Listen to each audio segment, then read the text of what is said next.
রাজ্যের বিরোধী দলনেতা কে, এই জটিলতার মধ্যেই আজ বিধানসভায় প্রথম অধিবেশন বসতে চলেছে। ইতিমধ্যেই বিদ্রোহী তৃণমূলকে বিরোধী দলে তকমা দিয়েছেন স্পিকার। বিরোধী দলনেতার তকমা দেওয়া হয়েছে ঋতব্রত বন্দ্যোপাধ্যায়কে, যদিও এরপর এই গোটা বিষয়টি নিয়ে আদালতের দ্বারস্থ হয়েছেন মমতা বন্দ্যোপাধ্যায়। অধিবেশন কক্ষে মমতার তৃণমূল, আর অন্যদিকে ঋতব্রত তৃণমূলের ভূমিকা কি হবে, আজ সেদিকেই নজর। রাজ্যে ক্ষমতার পালাবদলের পর আজ বিধানসভার প্রথম অধিবেশন।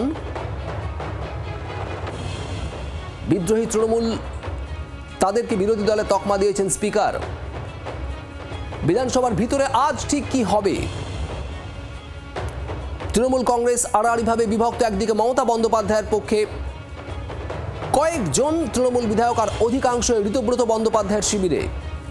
আর সেই জায়গায় আজ বিরোধী আসনের ছবিটা ঠিক কিরকম হয় বিধানসভার ভিতরে, সেদিকেই নজর।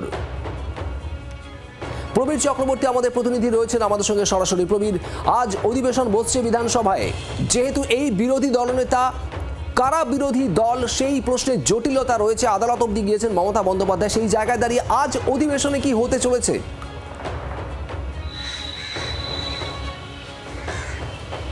একদমই দেখো, যে নতুন সরকারের প্রথম অধিবেশন, এবং এই অধিবেশন হচ্ছে বাজেট অধিবেশন। যেহেতু এর আগে যে ফেব্রুয়ারি মাসে যে অধিবেশন হয়েছিল, সেই বাজেট অধিবেশন হয়েছিল, সেটা আগের সরকার করেছিল। তাই এই সরকার এসে তারা নতুন বাজেট পেশ করবে, নতুন প্রস্তাব রাখবে, নতুন বেশ কিছু প্রকল্পের সামনে আসবে বলে মনে করছে রাজনৈতিক মহল। কিন্তু এই অবস্থায় দাঁড়িয়ে রাজ্যের শাসক দলকে সেটা কিন্তু চূড়ান্ত হয়ে গেছিল 4 মে। কিন্তু রাজ্যের বিরোধী দলকে এইটা নিয়ে কিন্তু ইতিমধ্যেই আইনি জটিলতা তৈরি হয়েছে। একদিকে ঋতব্রত বন্দ্যোপাধ্যায়ের নেতৃত্বে তৃণমূল কংগ্রেস থেকে 65 জন বিধায়ক তারা বেরিয়ে স্পিকারের কাছে দাবি করেছিলেন যে তারাই আসল বিরোধী দল, তাদেরকে স্বীকৃতি দেওয়া হোক। সেই নিয়ে স্পিকার তাদেরকে স্বীকৃতি দিয়েছেন। ঋতব্রত বন্দ্যোপাধ্যায় সহ বিরোধীরা বিরোধী দলের ঘরে বসছে বিধানসভায়। অন্যদিকে তৃণমূল কংগ্রেস এই বিষয়কে কেন্দ্র করে ইতিমধ্যেই মামলা করেছে হাইকোর্টে, যার রায় সম্ভবত আজকে। সুতরাং একদিকে আইনি জটিলতা, রায় হবে আজকে বলে জানা যাচ্ছে কলকাতা হাইকোর্ট থেকে। এরই মধ্যে শুরু হচ্ছে অধিবেশন। তাহলে বিরোধী আসনে কারা বসবে? ঋতব্রত বন্দ্যোপাধ্যায়ের তৃণমূল, নাকি মমতা বন্দ্যোপাধ্যায়ের সঙ্গে যে 20-22 জন বিধায়ক আছেন তারা? ইতিমধ্যে স্পিকার স্বীকৃতি দিয়েছেন ঋতব্রত বন্দ্যোপাধ্যায়কে। তাহলে মমতাপন্থী যারা রয়েছেন, মমতা বন্দ্যোপাধ্যায়পন্থী যারা রয়েছেন এই বিধায়করা, তারা কোথায় বসবেন? ঋতব্রত বন্দ্যোপাধ্যায়রা যেখানে বসেন সেই বেঞ্চেই বসবেন, নাকি তারা আলাদা বসবেন, নাকি বিধানসভায় তারা ঢুকবেনই না?